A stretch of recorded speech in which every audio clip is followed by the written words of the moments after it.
মুখ্যমন্ত্রী নির্দেশ দিয়েছিলেন কোনো রকম দুর্নীতি করা যাবে না, কোনো রকম দুর্নীতিতে জিরো টলারেন্স, বালি পাচার করা যাবে না। কিন্তু নির্দেশিকাকে বুড়ো আঙুল দেখিয়ে চলছে অবাধে বালি পাচার। ছবিটা দেখাবো আপনাদের। অবাধে বালি পাচার কারা করছে, কেনই বা করছে, এই প্রশ্নগুলো স্বাভাবিকভাবেই উঠছে। আরো বিস্তারিত রকি আমাদের জানাবে এই বিষয়ে। জলপাইগুড়ি জেলা প্রশাসন তো 1 জুলাই বলে দিয়েছিল যে কোনোভাবেই আর এ ধরনের কোনো কাজ করা যাবে না। তাহলে কেন রকি, কাদের এত সাহস, কারা এই কাজ করছেন, পুলিশ প্রশাসন কি বলছে?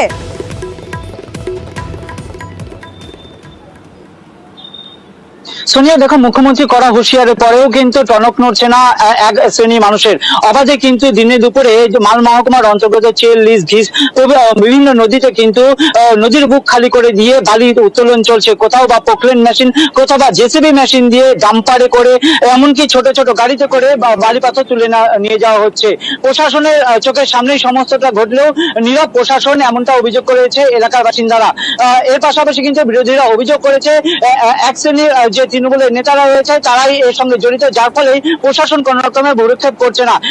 তৈরি হয়েছে নদীর পাশে পাথর ভাঙার মেশিন, আর যা দিনে দুপুরেই চলছে। কিছুদিন আগেই পাহাড়ে বৃষ্টির ফলে কিন্তু লিস নদীর বাঁধ ভেঙে গিয়ে প্লাবিত হয়েছে বিভিন্ন এলাকা। তারপরেও কিন্তু লিস নদী এবং চেল নদী এবং ঘিস নদীতে অবাধে চলছে এই বালি উত্তোলন, যা ঘিরে কিন্তু রীতিমতো শোরগোল পড়ে গিয়েছে। কারণ 1 জুলাই থেকে কিন্তু জেলা শাসকের তরফ থেকে নদী থেকে বালি উত্তোলন সম্পূর্ণভাবে বন্ধ করা হয়েছিল মনসুন কারণ বর্ষা শুরু হয়েছে, যার ফলে কিন্তু সেই নদীগুলির থেকে উত্তোলন করা যাবে না বালি পাথর, এমনটা কিন্তু জানানো হয়েছিল। তারপরেও নির্বিকার রয়েছে সেই এলাকার প্রশাসন, কারণ একটা অসাধু ব্যক্তিরা কিন্তু দিনে দুপুরে সেই নদীর বুক খালি করে চলছে। বিশেষজ্ঞরা যেটা দাবি করেছে, এভাবে অসাধু ব্যক্তিদের কার্যকলাপে কিন্তু প্লাবিত হতে পারে গোটা এলাকা এবং সমস্যা পড়বে সাধারণ মানুষ। কারণ পাশেই রয়েছে যে পাথর ভাঙা মেশিন, তার ভাইব্রেশনের ফলে কিন্তু নদীর বুকে ভাঙনের সৃষ্টি হতে পারে। এর পাশাপাশি নদীর বুক থেকে যদি বড় বড় গর্ত করে বালি পাথর তুলে নেওয়া হয়, তার ফলে নদী চওড়া হয়ে গিয়ে গ্রামে ঢুকে পড়তে পারে। সোনিয়া, এখন দেখার বিষয় প্রশাসন এই বিষয়ে কি নজর দেয়। একেবারেই রকি, একেবারে। এবং তুমি যা বলছিলে খুব স্বাভাবিকভাবেই বিপদের আশঙ্কা করা হচ্ছে পরিবেশবিদদের তরফ থেকেও, আর এই গোটা ঘটনায় রাজনৈতিক তরজাও শুরু হয়ে গেছে।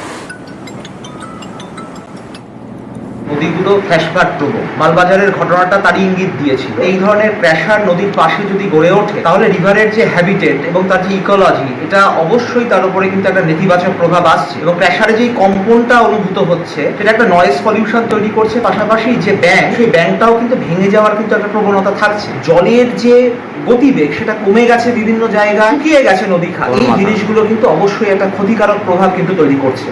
ডুয়ার্সের বিভিন্ন নদীগুলো থেকে অবাধে বালি পাথর চুরি হয়ে যাচ্ছে এবং প্রশাসনের চোখের সামনে বর্ষাকালে নদীতে কোনো রূপ বালি পাথর তোলা যাবে না এই নিষেধাজ্ঞাকে বুড়ো আঙুল দেখিয়ে মাফিয়া রাজ চলছে। সেখানে বালি পাথরের অবাধ লুট অবিলম্বে বন্ধ হওয়া উচিত। যদি নদীর মধ্যে কোনো কেশার থাকে, অবশ্যই প্রশাসনের গাফিলতি আছে, অবশ্যই এটা আমাদের বিএলও সাহেবের দেখা উচিত এবং পুলিশ প্রশাসনেরও দেখা উচিত। আমরা এই বিষয়টা এসপি সাহেব এবং ডিএম ম্যাডামের সঙ্গে কথা বলবো, কারা ওই কেশারের সঙ্গে যুক্ত আছে তাদের বিরুদ্ধে আইনত ব্যবস্থা নিতে হবে।